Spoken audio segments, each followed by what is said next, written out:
Lugi na kain. So ayan guys, hindi niya pwedeng kainin. Kain yung pin niya. So lugi na siya na isang pieces.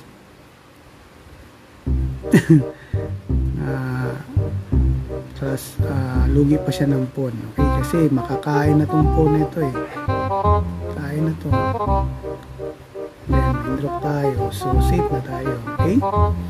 So ayan guys, nag-resign na siya kasi nga lugi siya na isang pieces, then lugi siya sa pono, then yung posisyon, yung mga ibang pieces niya nandito pa, no?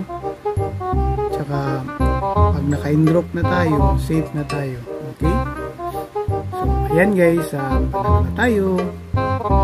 Bago tayo magtapos, gusto ko muna magpasalamat sa lahat ng mga napadpad sa ating channel at sa mga nag-subscribe. At sa hindi pa nakapag-subscribe sa ating channel, baka naman dyan, don't forget to click subscribe and the notification bell button, yung all, para palagi kayong updated sa ating mga bagong videos at live stream. Okay? Again guys, this is Kai and Dax TV. Babu!